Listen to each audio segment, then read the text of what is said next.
Hi everyone, this is Jenae from the Geek Gauntlet podcast. Welcome back to Snack-ime. This week we're talking about season 2 of Legend of Vox Machina, and what we're eating or drinking is some matcha this time.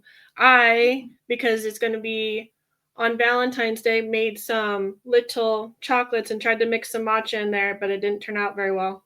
But they're a little hard. They look edible.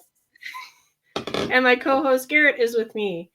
Yes, and I went simple. I just made some matcha tea, which is kind of nice that we decided on doing matcha for this particular episode because my aunt got me this really nice pouch of matcha powder for Christmas, and it is good.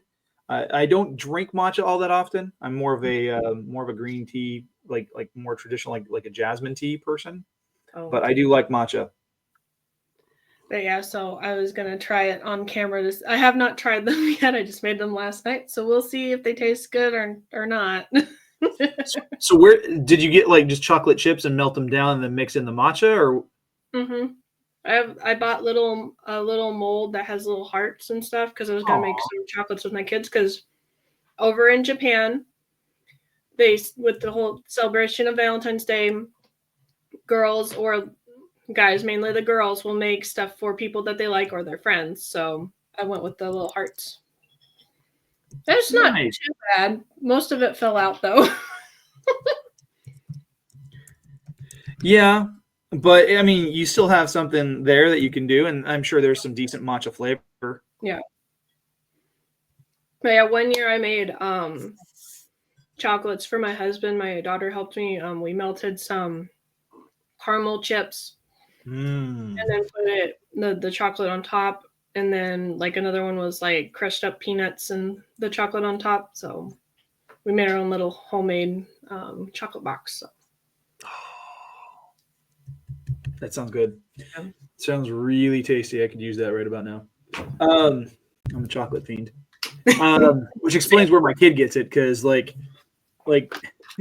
he about 2 weeks ago he wanted me to get, or no, last week he wanted me to get him a package of the Lindor chocolate truffles, the little spheres, and I don't know what he saw an ad for it or something on YouTube, and it just got stuck in his head. And I'm like, well, maybe grandma's got some left over for Christmas, which she didn't. So we had to make a run to the grocery store, and $6.50 later, we have a package of chocolates, and they've been a great way to bribe him into good behavior. Oh, there you go. Eat your dinner or no chocolate. Oh, there you go. Okay, I'll be good. I'll be good, Dad. Yep. Actually, I'm really proud of him because he got so 2 weeks before Valentine's Day. So I'm speaking as if this is Valentine's Day, because it is. But so 2 weeks ago he got an award at school for awesome. Like a character award for empathy, which for kids with autism, that's hard for them to really connect with. But he has really done well with that. He's very sympathetic, very empathetic, which is surprising. But then he this last week he was caught up in a scuffle at school during lunch. 2 other kids in his class decided to go at it, and he got caught in the middle. One of the kids pulled him by his hood and accidentally hit him in the head. Oh.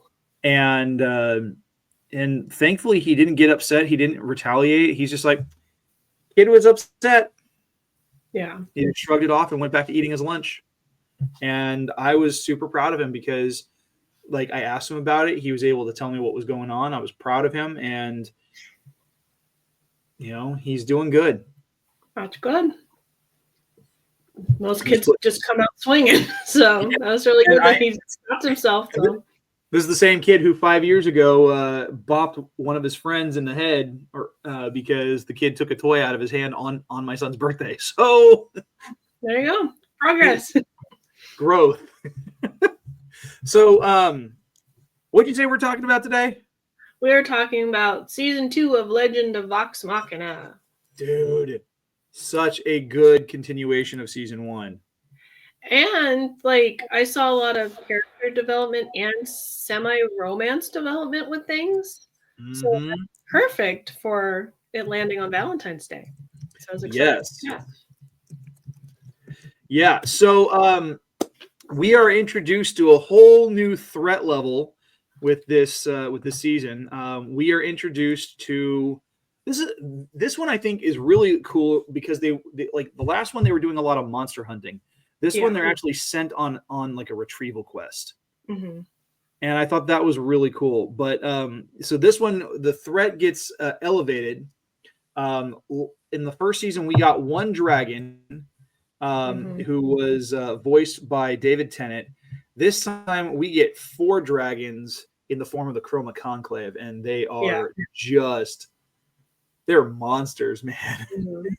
And I have to give it to the animators because I am not I like 3D animation, but when it's supposed to be 2D, like unless they can make it flawless, like they did like in Aladdin and the oh my gosh, brain fart. The Lion King with the wildebeest stampede. It's like I'm just like no thanks. But like the dragons almost seem seamless. Yeah. And they're 3D, but they look 2D, but it look like the details and everything looks amazing.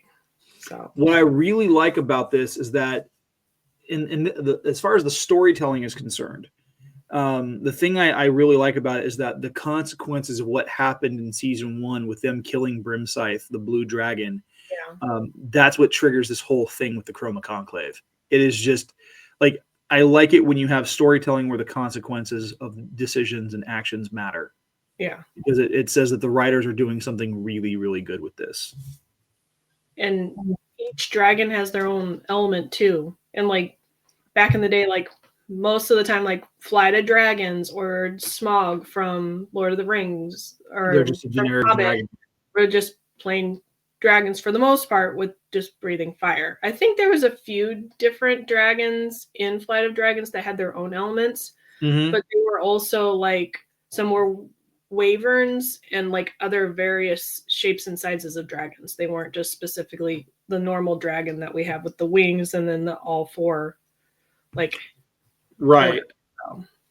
And one of the things I like about this particular season, especially, is the fact that we get an expansion of the characters, an expansion of the lore, and as you said, we get a little bit more. We get a little bit more in the way of character development and romance. Yeah. So, what were some standouts aside from the animation, the storytelling? What were some standouts for you on season 2? One of the things I liked was like poor Grog lost his powers after he broke his sword because the sword made him go crazy and almost kill Pike. But I like how the sword's like, well, I'm taking you with me. I was like, okay, but he's not dead. Oh.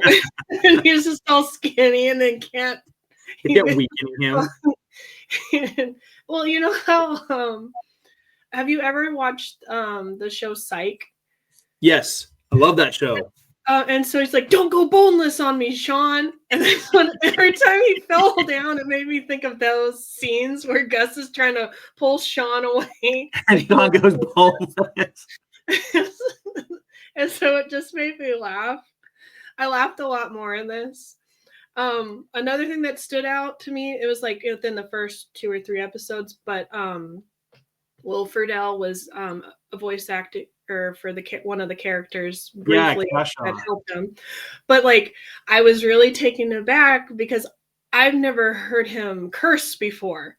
Yeah. So he's just dropping F-bombs left and right. And I'm like, oh, okay. You know what's funny is if you watch him doing interviews on I think it's Pod Meets World, like the Boy Meets World podcast, like he'll drop a couple of swear words in there. It's a little bit different, but yeah, it's kind of neat to see to see that. I liked it. The other thing I like about this particular season is that we get to see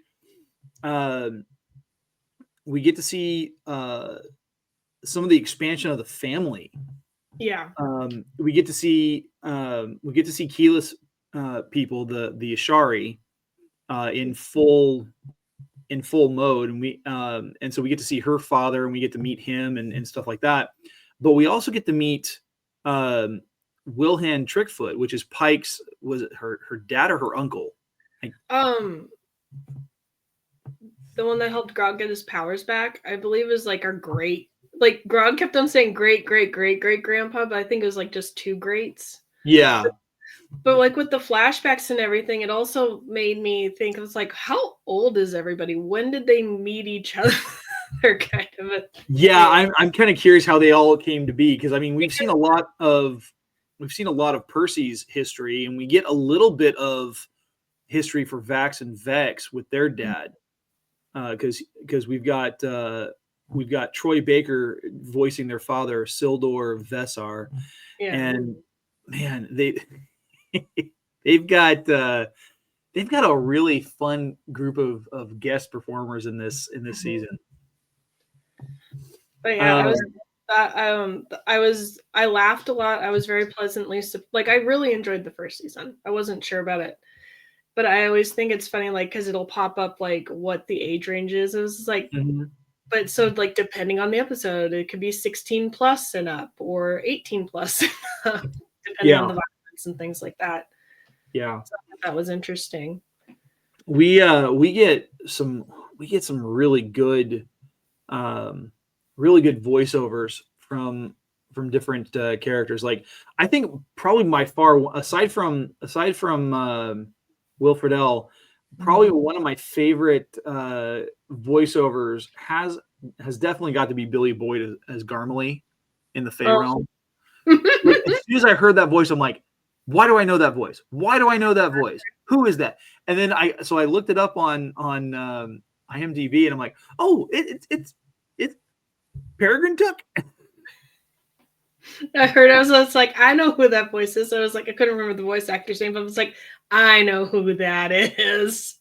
Yeah, and it was so cool to see that. Like, at this point they've had voiceovers from him and Dominic Monaghan, and I think in season 3, I think we get another actor who was in Lord of the Rings, but I can't be sure. That's just cool. Like, yeah.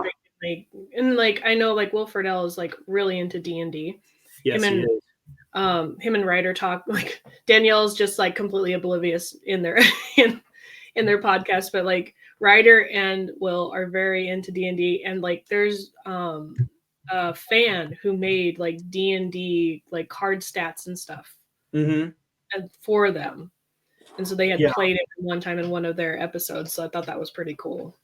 Yeah, I think one of this particular season, I think this one, like the first season, was a great first outing for the characters and for the series. This one, I like it because it makes the stakes a little bit more personal, and you get to see a little bit more of you get to see them go beyond just who they are on the surface. Yeah, like you get to see a lot of character growth, and especially from, I think probably by far Vax has some of the greatest character growth in this season, because because he's doing a lot to keep the people that he cares for, whether it's his sister or if it's Keyleth. He wants to protect them, and he's willing to sacrifice himself to make sure that they are safe. Yeah, and he just do anything for that, even become the vessel for that raven goddess. So yeah, the Nation of Ravens, which that is such a cool character. Like this is a character that I know for a fact is going to be coming up again and again, because he's now bonded to her as kind of her he's kind of her avatar on the earthly plane. But it's so cool to see how each of them, how they develop their skills. Like, we get, let's see here, Vestige of Divergence. I was really pleasantly surprised that Vex, when she got her new bow, that she's just like, you know what, we're not going back to Dad's. Screw that. We're just gonna try to save the world. Yeah. Who cares? Kind of a thing. And that made me happy. It's just, she's like, I don't really care about his approval right now anymore. There's better things to do. So Mm-hmm. Yeah, dude, they've got some really, like, the decisions they make, they're like, there's gonna be consequences, and I like that. Now, spoiler alert, I've already seen through season 3 because I love the show, and so I know what's going to happen, and I don't want to give anything away. But man, it is so cool that that we get to see some really neat. We get to see some really neat changes to these characters. So what was a low moment in the show for this season that stood out to you? A low moment. Mm-hmm. It was a low moment where because Pike and what's his name? I never can pronounce his name right. Scanlan. There's that hidden love interest, and then when he goes up to the bedroom with somebody else, it's like, but Pike's right there. You have this like tension going on, but then to find out that it was his daughter. Well, because it's like, when you first meet the daughter, I was like, Mm-hmm. okay, she kind of has the same eyes as him and the same hair. I was like, And the same sideburns. Yeah, and I was just like, is that like a family member? I was like, because Pike looks so different, but then you see later in a flashback that Pike dyes her hair, or her hair is just a different color, because she had darker hair when she saved Grog. Right. So like, and the thing is, like, he's a man whore, so he could have a couple kids you don't know about. And it's just like, and as he said, I didn't know you existed, kind of a thing. Yeah. So it's just like, I feel bad about that, but so I was really worried that like he was going to doubt himself a lot and not step up and try to, because it was just supposed to be, this group was just supposed to be adventuring and getting cool stuff and money, and it's turned into save the world, and like the gears are turning with him. It's like, well, do I still want to be a part of this group? Because it's like, this is a lot of work, kind of a thing. So. Yeah, and that was the kind of the interesting interesting thing about this, is that the characters, like I said, they make decisions that impact the rest of the group as well as themselves, and that's why I think, it's always important when you have characters where the consequences matter in their decisions, because it sets up how they're going to respond. It sets up what they need to do next, because if, like, for example, if they make a decision and there are no consequences to it, then what's the point of the decision that they made? It's just like making the plot happen for the sake of the plot. Whereas, like, when, I don't know, like, I've kind of, on the one hand, I kind of feel bad for Scanlan, because like, it sucks that his daughter comes looking for him, plays off of his own vices, and then just like treats him like crap because he had no idea that she existed. Yeah. And now that he knows, like, he wants to make it right, and she's just rejecting him at every pass. Yeah. Well, because she's just heard all those stories from the mom, like, oh, well, he's never going to show back up. It's like, he didn't know. Yeah. And I don't know how often they go from. Well, and also it's like, okay, how old is she? Because they look about the same age. Yeah, it's kind of hard to tell. There's not very many wrinkles and things like that. And like when he was having his dream, he looked super old, but then she looked kind of old. So it's like, is she like an 18, 19-year-old and he's like in his 30s? Well, let's find out, because I'm on the I'm on the Critical Role wiki, and Scanlan, let's see here, who also goes by the nickname Burt Reynolds. Of course he does. He is, depending on where you are in the adventure, he is roughly between 66 and 101 years old. Oh, wow. So good on him. There you go. Good on him. He is a gnome bard, so magic has done him well. And then he's got his daughter Kaylee. Kaylee doesn't really say how old she is, but I would assume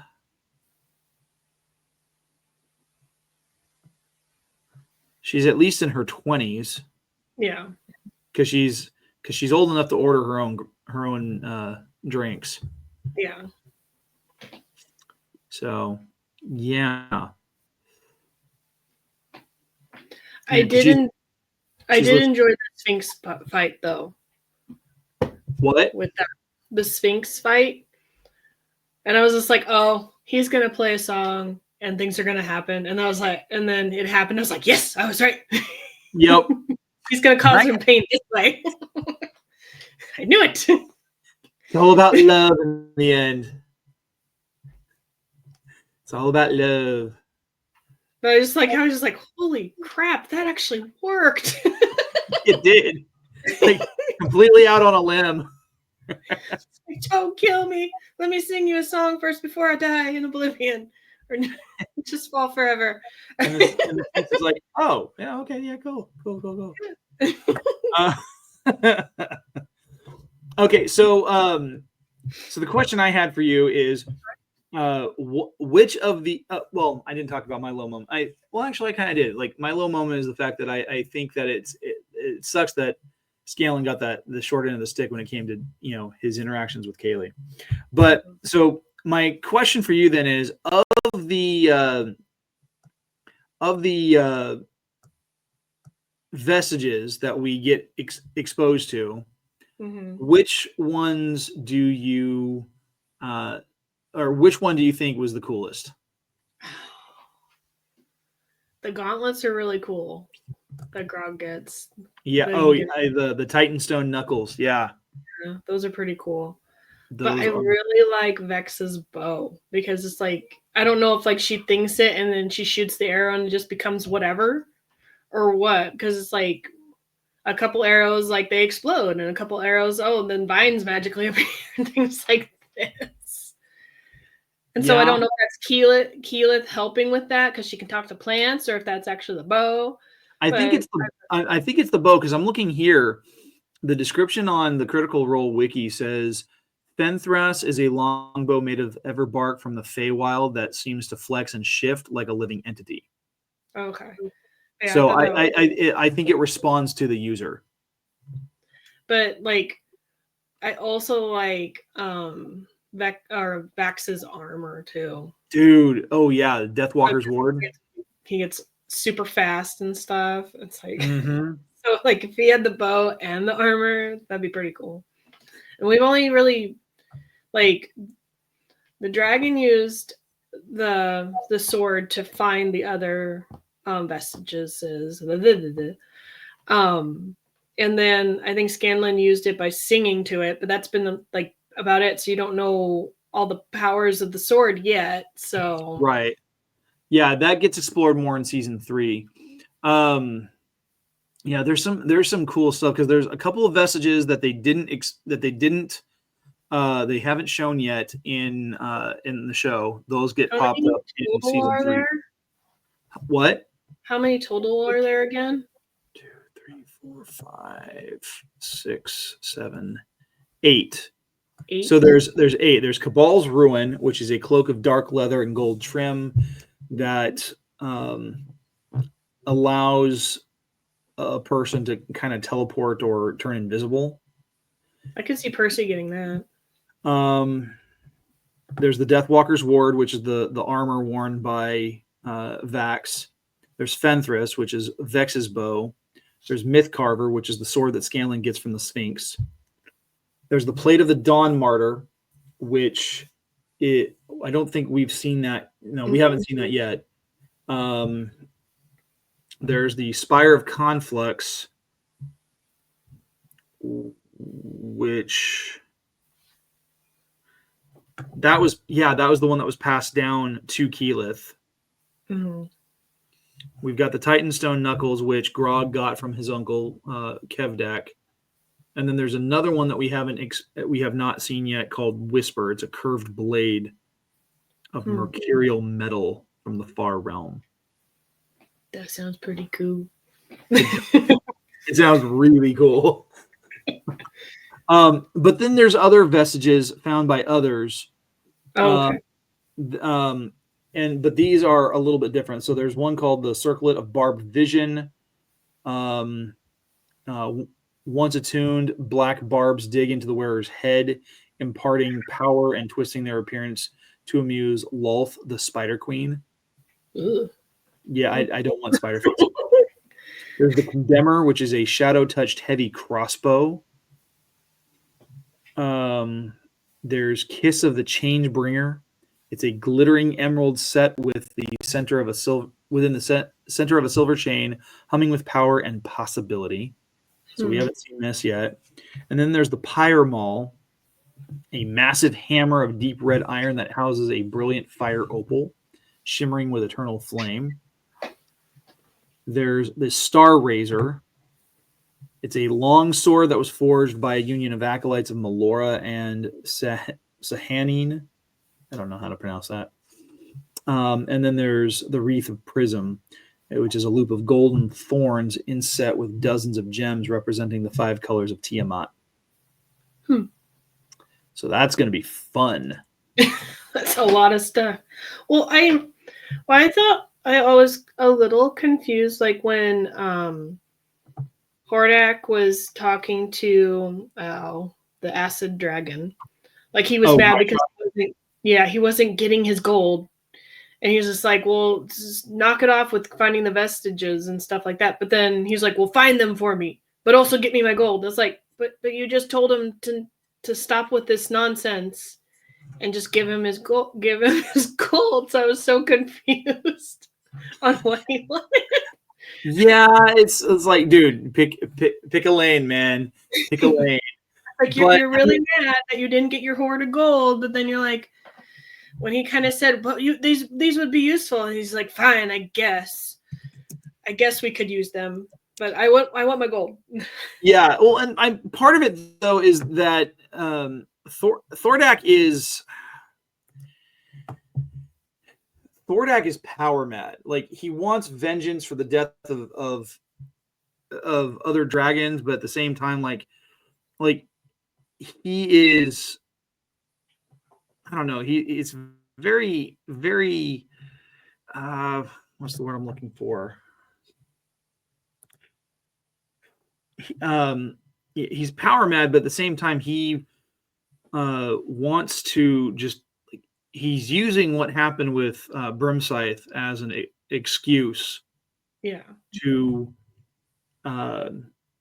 just wipe out all of Tal'Dorei. Mm-hmm. So I did have a question. Like, does he become more powerful or something with treasure?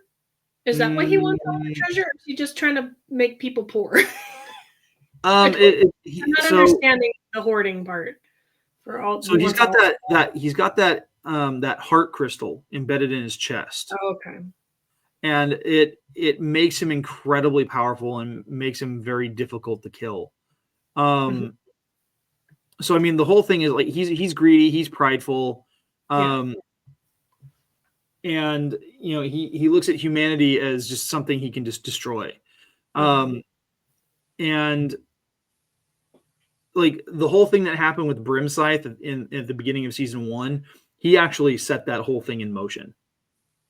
Oh, so Brimscythe was basically a sacrifice. He's just like, I need an excuse to kill humanity. Yeah, he wanted to weaken Aemon's army for the destructive attack of the Chroma Conclave. But like he is like the whole thing, like his abilities. I don't know. He's just so like I'm looking here and it says along with the usual ancient red dragon abilities, Thordak had innate spellcasting, soul anchor while intact, enhanced Thordak's ability, depriving him of his sanity. So part of the fact that he has that gem in his chest, it's just making him go crazy. Oh, okay. So no wonder he spoke nonsense. Yeah. I don't want those things, but I want those things. Right, and part of it was his greed. So, like, imagine someone who's like completely like they're losing their mind, but like their worst qualities and personality traits are coming out. So, like, if he's already a greedy and arrogant character, it's just going to make it worse. Yeah. So yeah, he is a brutal character. And actually, but the fact that you brought up Raishan, like. I'm curious, what's your take on her? Is that she's the acid dragon. The acid dragon? Because that's the one that they killed, right? Or is that the one? Yeah. No. Right. Raishan is the green acid dragon. Okay. Because that's the one that they were able to get the vestiges back. Yes. Because not the dragon that took over what's her name's body. Okay. Yeah. She's using a human form to move around without being detected. Yeah.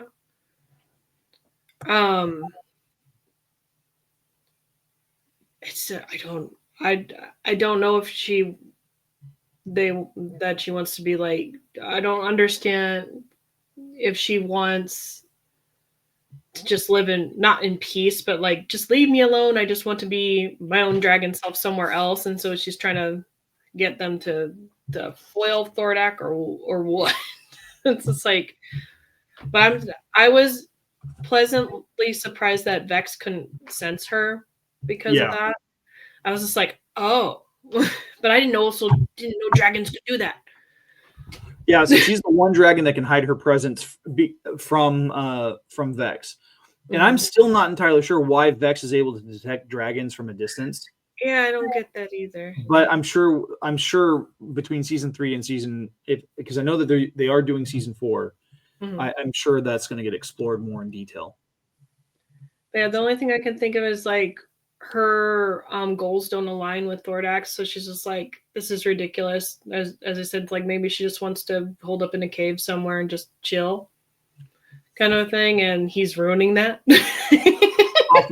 Possibly. I'm not going to say anything because I know too much already. Yeah. But every time they said Thordak, all I could think of was Hordak from She-Ra and He-Man. Yes. Original, not the new one. And it was just like, okay, where's Adora and Adam coming into this? Yeah. Although I will say, touching back on the fact that they have a really awesome vocal cast for the show, Lance Reddick, who has been in so many things, he played the concierge in the John Wick films. Like, this is, besides John Wick 4, and this is one of the last projects he worked on before he passed away. Oh, crazy! And so it's really cool that we get to hear him one last time in season 3, because he brought a lot of gravitas to the role of this dragon. It's really easy to play like an over the top dragon, but like even with a character like Thordak, who is going mentally insane, like he plays it like it's very nuanced, and I like that. So what would you rate Legend of Vox Machina season 2?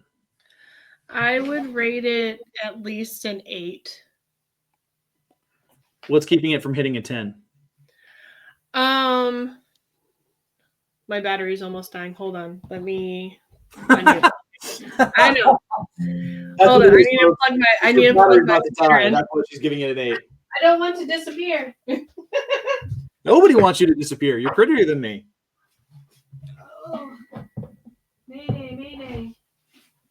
Hold on 1 second. It's not letting me do it. Uh-oh.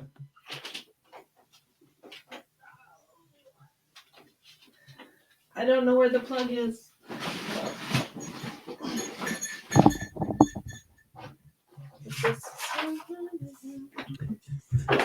Well, folks, this segment of Snack-ime has been brought to you by Jenae losing the charger for her computer. It was plugged in all night and all day, so this is what's crazy is like, why is it saying I only have 9% left? But I think what made it only an 8 and not a 10 is that I still want more character development and stuff. I feel like they did jump around, but like the story was still good. Mm-hmm. But they did jump around still, but that's to be expected if you want another season. So yeah, I think I would probably give it about an 8. I was thinking about it because initially my score was going to be a 9. Mm-hmm. But I think having it be an 8 is a little bit better because it does feel a little bit more spread out. They are jumping from location to location. Whereas season 1 felt a little bit more tight because it was localized to one particular area. But still, it's strong storytelling, and I really enjoyed it.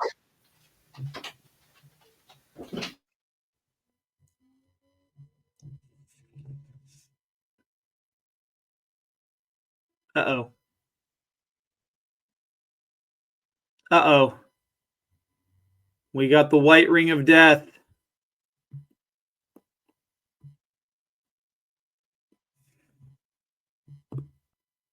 Jenae? Jenae!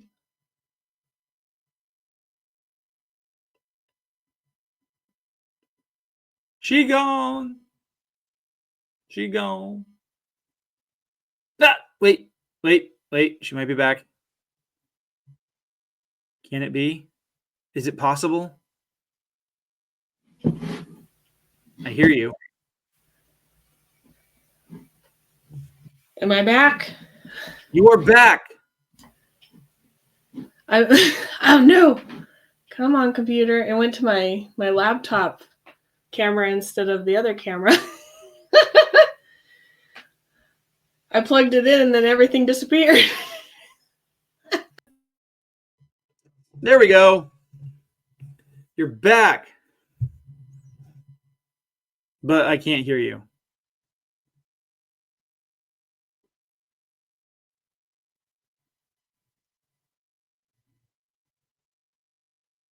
Still can't hear you. Hold on. Let me see if I can fix this. Nope, I can't fix it. Huh. Your mic isn't connected. How about Wait. now? Yes. Woo! No. She's back. I'll see if I can switch the cameras to the right camera. Aha! Success! Hooray! The pretty half is back. I plugged it in and then everything, I was like, oh, awesome, I can still hear him. And then it shut down. I was like, crap. I was like, but I plugged it in. My husband lied to me. He's like, oh, that should be enough time. You've had it plugged in all. Because I told him about how long we'd probably be recording. Oh, geez. Needless to say, I guess I should just bring the charger with me just in case. Always be prepared. Instead of leaving it in the other room. So anybody that sees this, enjoy the shenanigans and the calamity. When you cut out, I'm just like, she gone. She gone. She left me. I feel abandoned. She truly didn't like Vox Machina. She lied to me. She really didn't like it because it wasn't anime. I'm feeling almost Scanlan's rejection. It's a good thing you're not my daughter. That would be weird. That would be very weird. Because you're only like 5 years younger than me. Something like that. Mm-hmm. All right. So what do we have coming up next month? It's going to be Erased. It's hard to describe. I feel it's like a mystery thriller. Because I've watched it at least 3 to 4 times when it came out. I really enjoyed it, as you can tell. If I don't enjoy the anime, I don't repeat watching it. So yeah. Cool. So yeah, we'll be covering Erased, which if you want to tune in and watch it alongside us, you can find it on Hulu or Disney Plus if you've got the bundle. I need to jump in and watch it because I'm ready for something fresh and new. So how can people find you? What else do you have going on this weekend, Jenae? Well, on Saturdays, I'm on the Geek Gauntlet podcast at 7 p.m. Pacific Standard Time. You can find my art challenges on my Instagram at JELIXNB. I'm doing a daily drawing for the whole year, and it's Sailor Moon themed because Sailor Moon is my favorite anime. And so, I believe it's day 39 that I will be drawing today, but then some weeks away it'll be 40 something if I keep going. Yeah. We'll see. I made it back in 2021 is when I did this drawing challenge before, but I had people suggesting drawings to me. But I'm doing a specific theme now. So we'll see what happens. There's lots of Sailor Moon stuff and other Sailor Moon characters, so I think I can get almost 365 things done by the end of this year. I'm sure you could. You could probably do like a full year just doing like different parts of Sailor Moon from like head to toe. Like one part, like the corner of her ponytail. Right. One part would be like her bangs. I did from my challenge, which you can also see on my Instagram back in 2021. I did just do like a page of just different hands because with most artists know, hands and like feet are the bane of our existence, and that's why they like to hide them like in clothes or behind the back or just out of frame. Yeah, or out of frame. Yeah, or like a really detailed hand. Look at Rob Liefeld. I mean, the guy made a career drawing Deadpool and Cable for years. He created the characters, and he himself has mentioned that he sucks at drawing feet. He tried to avoid drawing feet as much as possible. It's like with like, because you're like, okay, how is this foot shown? Okay, so in a shoe, how does this look? Right. So, right. But yeah, hands and feet are the bane of the existence to any artist. Yes. Cool. Well, as for me, you guys can connect with me on Instagram and X at GKJ_publishing, where I talk about my books that I write. I have a series of fantasy novels called The Archives of Hissink Ren. In fact, just this last Monday, February the 3rd. So we're recording this on the 8th, the Saturday before Valentine's Day. So a week and a half before, on February 3rd, my first book, The Heirs of Menaniah, celebrated its 10th anniversary of being in publication. Yes. And so that's really cool for me. And then I also do a show on YouTube called The Right Way. My link is there on the video screen, and we talk book recommendations, author interviews, and creative writing tips. And then I'm also a part of another Feast of Fandoms show called War of the Stars, which is a Star Wars podcast, and we drop new content every week. So looking forward to that. Anything else that you have for the good folks out there watching our show? Well, when our next episode drops in March, it'll land around the same time as White Day, which is the male equivalent of Valentine's Day, where the boys give gifts to people that they like or like their friends and stuff like that. So we'll be doing some kind of theme with that as well. So Yep. I ran out of chocolate. I ate it all. I'm so proud of you. Is all right. gone. Well, let's go. All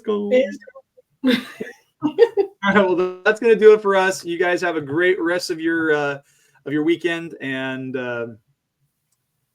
join us next month as we talk about Erased. Until then, make sure to like and subscribe. All right.